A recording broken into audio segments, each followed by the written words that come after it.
जय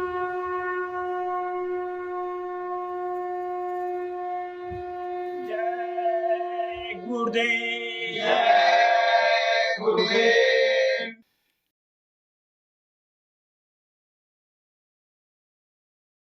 जय गुरुदेव। जय गुरुदेव। मेरी सूरत सुहागन जागरी, मेरी सूरत सुहागन जागरी, मेरी सूरत सुहागन जागरी,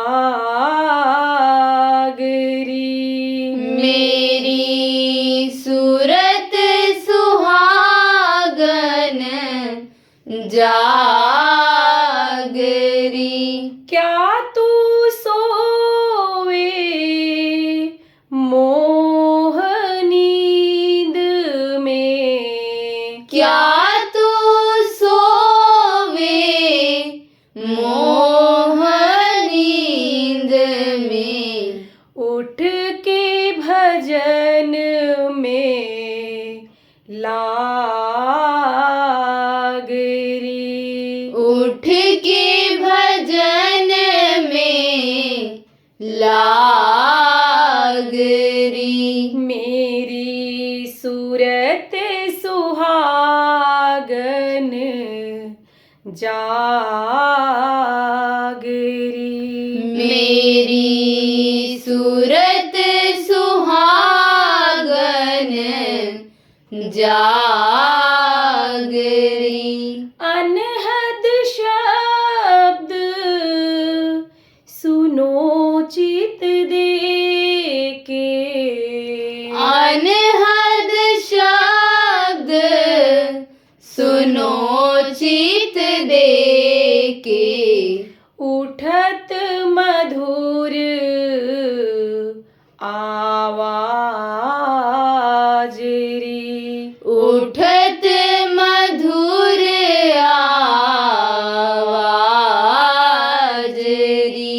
मेरी सूरत सुहागन जागरी, मेरी सूरत सुहागन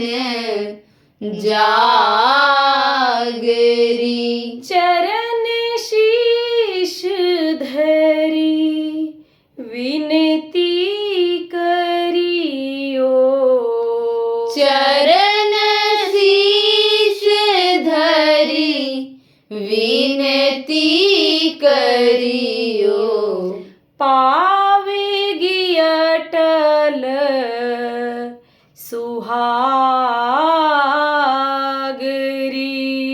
पावेगी अटल सुहागरी। मेरी सूरत सुहागन जागरी, मेरी सूरत सुहागन जागरी। कहत कबीर सुनो भाई साधो, कहत कबीर सुनो भाई साधो, जगत प्रीत दे भागरी, जगत प्रीत दे भागरी। मेरी सूरत सुहागन जागरी, मेरी सूरत सुहागन जागरी। जय गुरुदेव।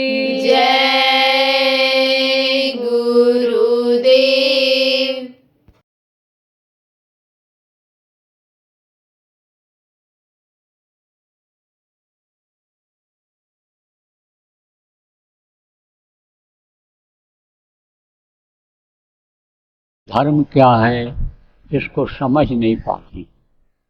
अभी किसी हिंदू से कहो तो तुम्हारा धर्म जा रहा है, कहेगा मर जाएंगे मिट जाएंगे, धर्म को नहीं जाने देंगे। लाल दुपट्टा बांध करके और त्रिशूल गदा ले करके निकल पड़ेगा, कहेगा मर जाएंगे मिट जाएंगे, धर्म नहीं जाने देंगे। मुसलमान से कहो तुम्हारा धर्म जा रहा है, अल्लाहू अकबर बोल करके काली पट्टी बांध करके तलवार लेकर के छुरी चाकू लेकर के वो भी निकल पड़ेगा मरने मिटने के लिए, धर्म के लिए। सिख से कहो वो भी इसी तरह से वाहिगुरु बोल कर निकल पड़ेगा, ईसाई भी। लेकिन चारों से पूछो धर्म कौन सा है, किस धर्म के लिए मरने मिटने जा रहे हो, तो ये चीज समझ में नहीं आएगी और बता नहीं पाएगा। तो धर्म तो एक है, मानव धर्म। भगवान ने क्या बनाया, मानव बनाया, इंसान बनाया। उसने कोई हिंदू मुसलमान सिख ईसाई नहीं बनाया, उसने कोई ब्राह्मण क्षत्रिय वैश्य नहीं बनाया, उसने कोई उत्तराखंड उत्तर प्रदेश पंजाब बिहार बंगाल नहीं बनाया। ये तो सब इंसान ने बनाया। इसको तो आपने बनाया, इसको सब मिल करके बनाए। उसने तो केवल एक ही मानव बनाया, एक ही धर्म बनाया, मानव धर्म। देखो सबकी हड्डी एक जैसी है, सबका खून सब एक जैसा है, सबके अंदर अन्य समझो कि जीवात्मा एक ही है, प्राण एक ही जैसे हैं, सबके अंदर की मशीन एक जैसी है। जैसे हाथ देखो सबके पास है, हर जाति के लोगों के पास है, आंख भी है, कान भी है, मुंह भी है। ये देखो नीचे के जो दो सुराख हैं, ये मल त्याग करने के लिए, बच्चा पैदा करने के लिए ये जो बना दिया, ये सबके पास है, सबके है। तो उसके तरफ से तो ये कहीं अन्य समझो धरती पर बनाया गया इंसान, इंसान है, इंसान ही है और इंसानियत का धर्म है। हर किसी मजहब में लिखा हुआ है कि भाई सत्य बोलो, सच्चिदानंद है वो प्रभु, रहमान जिसको कहा गया, दया सिंधु जिसको कहते हो वो दया सिंधु है। तो उसको पाने के लिए, उसको याद करने के लिए ये जो मानव धर्म है, सत्य हिंसा परोपकार, इसको अपनाओ। जब धर्म अपनाओगे, इस शरीर से ये धर्म करोगे, तब आपको आत्मा परमात्मा के बारे में भी जानकारी हो जाएगी और आत्मा का धर्म क्या है यह भी समझ में आ जाएगा। देखो जैसे ये बाहर के अन्य सिस्टम है, मुंह में डालते हो तो अंदर जाता है, कहाँ जाता है, पेट में। अब पेट में वो अन्न जाकर के क्या करता है यह आपको पता नहीं है। आप ये समझो कि आपके पेट से जब मल निकलता है, गंदगी निकलती है, तब पता चलता है कि गंदी चीज इसमें भरी हुई थी और उसकी बदबू आती है। लेकिन अंदर में कितनी गंदगी है, क्या भरा हुआ है, किस तरह का है, पतला है कि मोटा है, कैसा है, ये आपको नहीं पता है। तो एक होता है अंदर और एक होता है बाहर। तो बाहर का धर्म क्या है, यही हर जीव पर दया करो, रहम करो, सब उसी के बनाए हुए हैं, वो सब प्रभु के ही सब बनाए हुए जीव हैं और सबके अंदर जीवात्मा उसी प्रभु की है, अंश उसी की है। तो सब पर दया करो और सेवा भाव रखो। गृहस्थ का क्या धर्म बनता है कि दरवाजे पर कोई आ जाए भूखा दूखा उसको खिला दो, प्यासा आ जाए पानी पिला दो, नंगा है आपके पास कपड़े हैं, आपके पहनने से ज्यादा है तो उसको पहने दो, उसको दे दो। कोई दुखी है, बीमार है, आप अगर उसका इलाज करा सकते हो तो उसको इलाज करा करके उसका दुख दूर कर दो। ये क्या है, यह मानव का धर्म है। इंसान इंसान के काम आवे, इंसान इंसान के प्रति प्रेम पैदा करो, यही है मानव धर्म। ये शरीर का बाहर का धर्म है और अंदर का धर्म क्या है, इस शरीर को जो चलाने वाली शक्ति है जीवात्मा, इसका उद्धार हो जाए, इसका कल्याण हो जाए, ये अपने घर अपने वतन पहुंच जाए, ये अपने मालिक के पास पहुंच जाए। यह है यानी आत्मा का धर्म। अब बहुत से लोग आप इसमें ऐसे हो जो आत्मा के बारे में जानते नहीं हो, अपना घर भी नहीं जानते हो, अपना लोक भी नहीं जानते हो, और अपने पिता को भी नहीं, असली पिता जो हैं उनको जानते हो। क्यों? कारण यह है कि मनुष्य जो होता है वो परिस्थितियों का दास होता है। परिस्थिति किसको कहते हैं? जहाँ जो पैदा होता है, जहाँ उसका पालन पोषण होता है, जहाँ की जैसी बोली बानी होती है, जहाँ का खान पान जैसा होता है, उसी हिसाब से उसको रहना पड़ता है और वही चीज वो सीख पाता है। देखो ये आपकी देवभूमि है, यहाँ पर ऋषि मुनियों ने तपस्या किया, धरती को जगाया, धरती में ताकत पैदा किया। इसको उत्तराखंड कहते हैं, उत्तरांचल है ये, समझो ये उत्तर दिशा में ऊपर की तरफ है, पहाड़ी है यहाँ पर। तो ये क्या है? ये देवभूमि है। उधर से निकल करके इधर आत्मा की शांति के लिए, शरीर के सुख के लिए, स्वस्थ रखने के लिए लोग चले आते थे, तपस्या करते थे। अभी मिलेंगे आपको, उधर जाओ पहाड़ियों पर तो वहाँ मिलेंगे, झोपड़ी बनी हुई है उसी में मिल जाएंगे आपको, तपस्या कर रहे हैं। तो ये देवभूमि है। लेकिन अब यहाँ पर आपने जन्म ले लिया और यहाँ का जो वातावरण रहा किस तरह का रहा? ऐसा रहा कि किसी ने कह दिया कि यहाँ मांस नहीं खाओगे, रह नहीं पाओगे। यहाँ का पानी ऐसा है, वातावरण ऐसा है, ठंडा मौसम है, जहाँ पर आप ऊपर जाओगे देखोगे ठंडा मौसम है, वहाँ पर ऐसा लोगों ने कहना शुरू कर दिया। अब एक ने खाना शुरू किया, दूसरे ने भी खाना शुरू कर दिया, एक ने अंडा खाया, दूसरे ने अंडा खाया। तो इस तरह से यानी समझो खान पान हो गया गलत।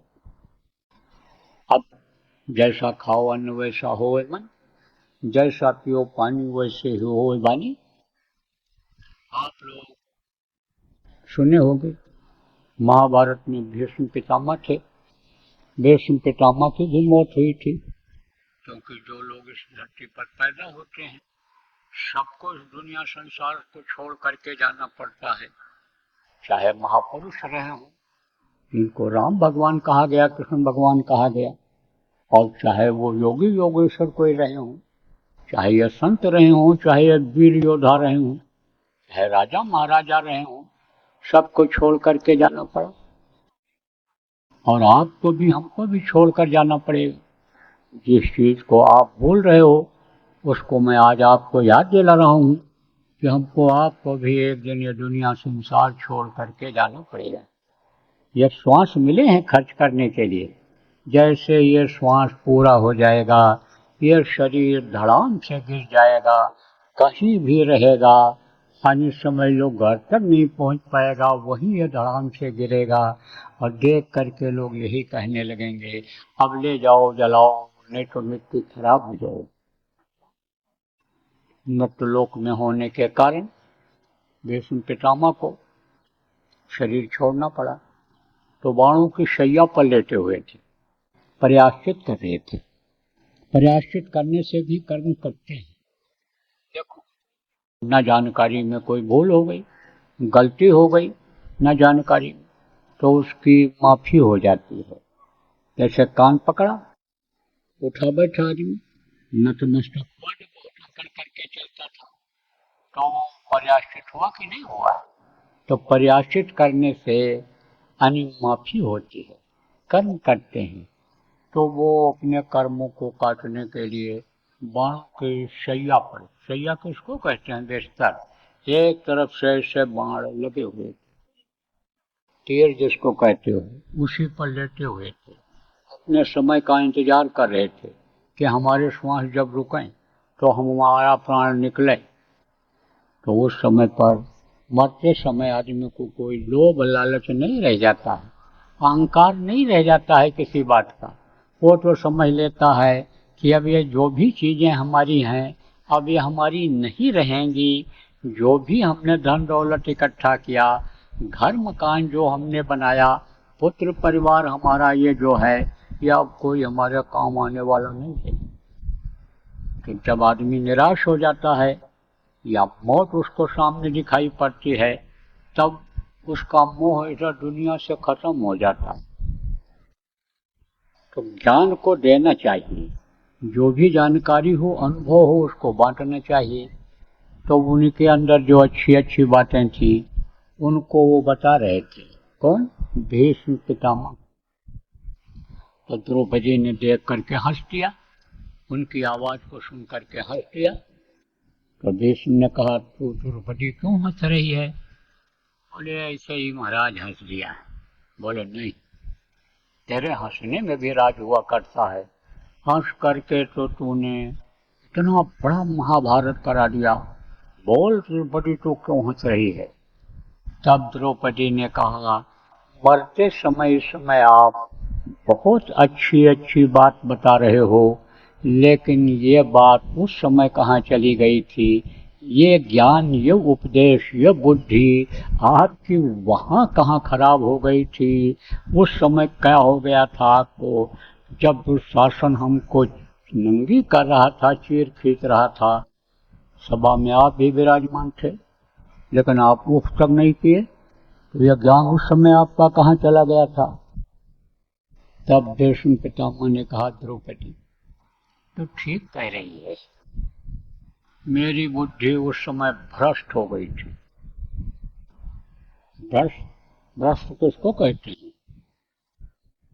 टायर पंचर हो गया, फट गया तो कहते हैं भ्रष्ट हो गया, अब कोई काम का नहीं रहा, एकदम बेकार हो गया। ऐसी बुद्धि भी आदमी की पगला जाती है जब, तब कोई काम की नहीं रहती है।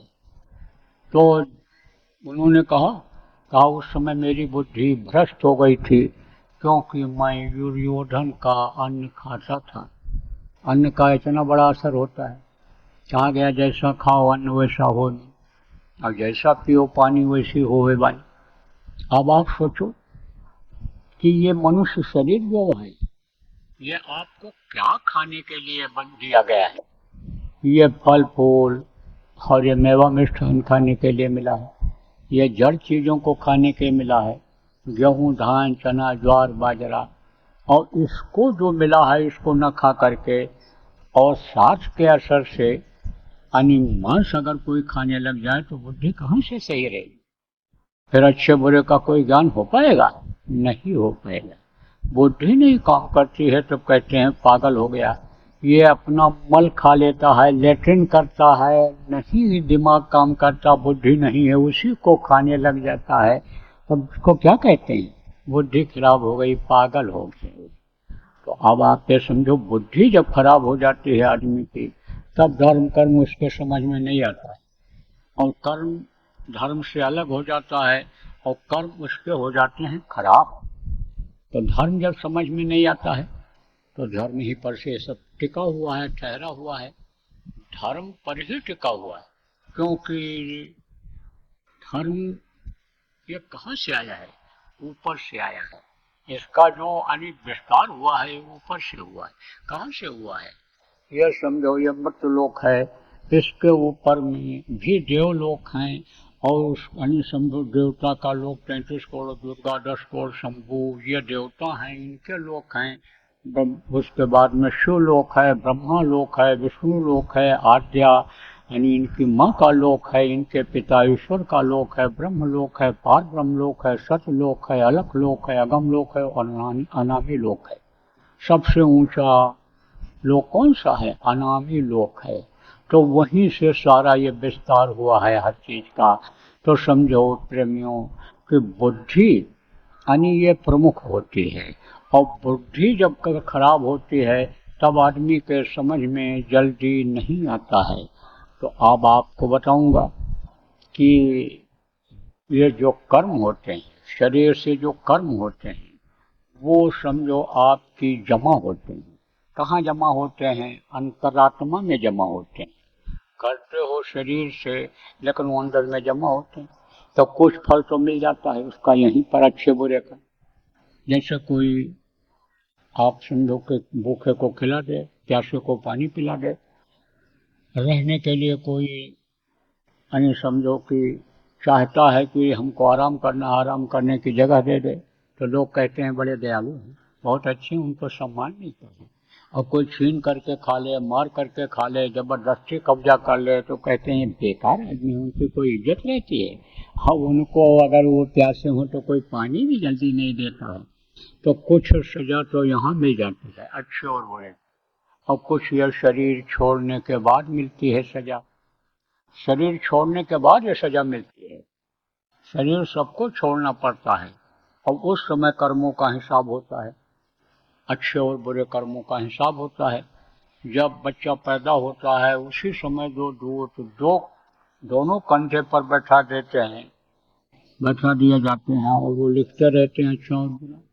जब समय पूरा हो जाता है तो अपना कागज, अपनी फाइल वहाँ पेश कर देते हैं और उसी आधार पर सजा मिल जाती है। वही जिसको यमराज कहा गया, जो समझो कि सुप्रीम कोर्ट का जैसे इस वक्त पर चीफ जस्टिस होता है, पूरी पावर होती है उसको, ऐसे पूरी पावर उसके हाथ में रहती है।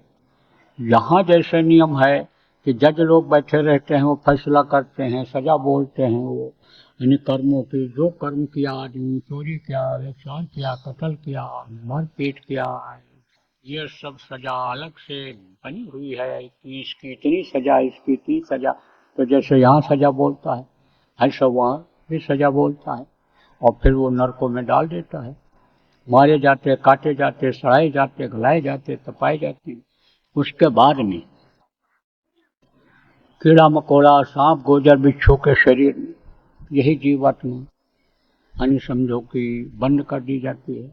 वहाँ से छुटकारा मिलता है। गाय बैल की उनके बाद 9 महीने माँ के पेट में लटकने के बाद फिर ये मनुष्य शरीर मिलता है।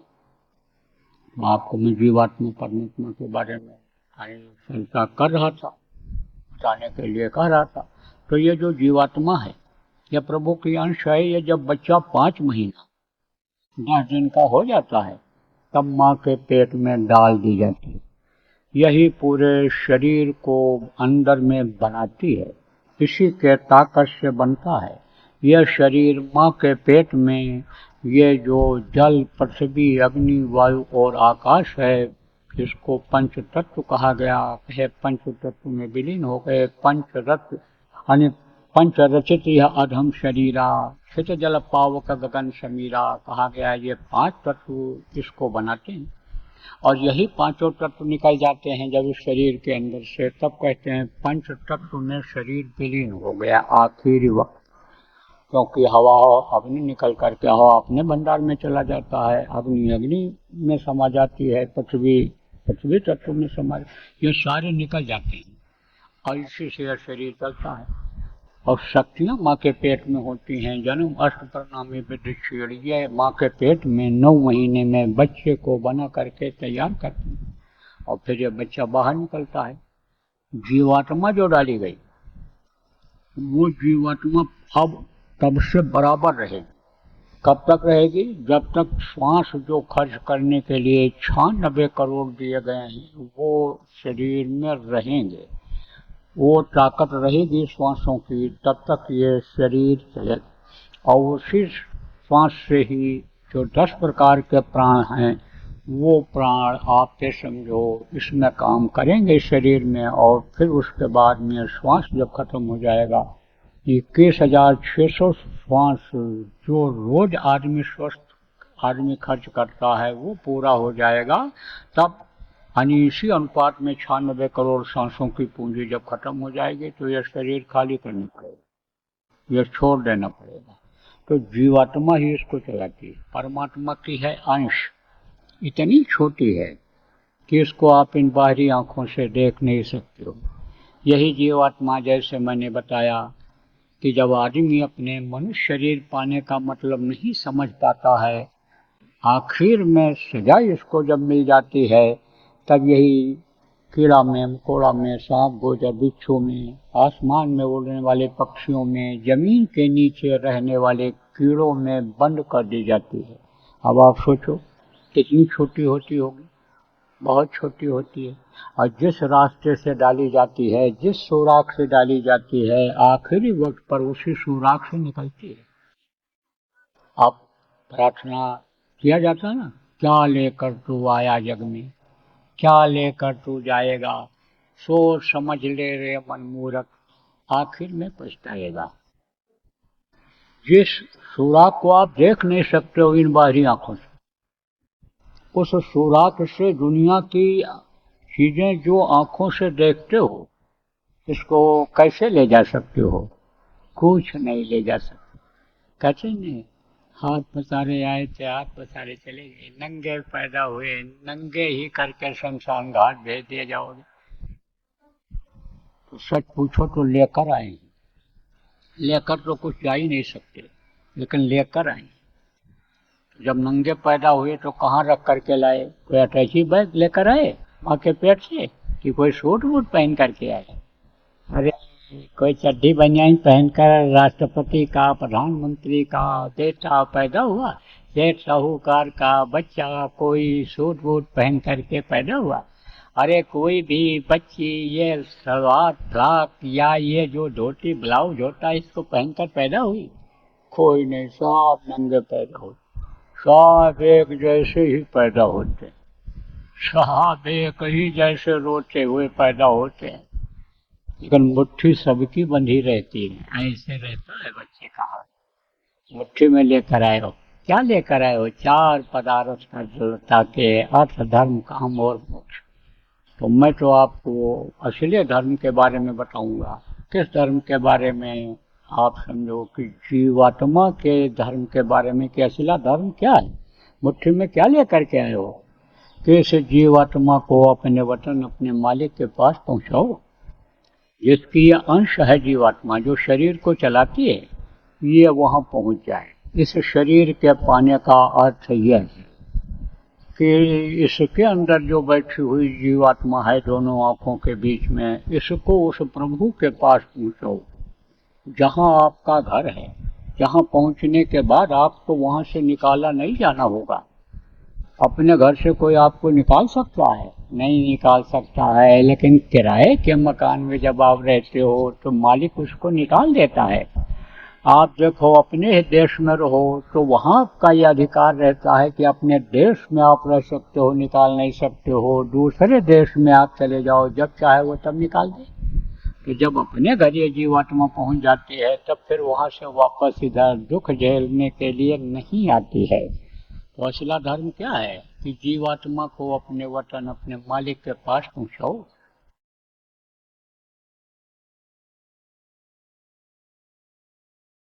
उज्जैन जो आपका आश्रम है, जिसको मजबूरी में बनाना पड़ा था, तो वहीं पर भंडारा का कार्यक्रम प्रतिवर्ष होता है। हिंदी तिथि के अनुसार वहाँ पर अपने लोग गुरु महाराज का भंडारा करते हैं। तो वो 2, 3 और 4 जून को पड़ रहा है। तो उसकी आप लोग करो तैयारी। आप लोग जो आते हो वो तो आते ही हो, लेकिन जो लोग नहीं आते हैं या जो नए लोग हैं, इनको भी आप प्रेमियों सम्मान के साथ, इज्जत के साथ लाओ और अपने साथ रखो। उनको भी सत्संग सुनवाओ, उनको भी आप अपने ही हाथों से प्रसाद लेकर खाने के लिए प्रेरणा दो। वो लोग भी अपने बच्चों के लिए अपने हाथ से प्रसाद लेकर के हमें बच्चों को खिलाऊं।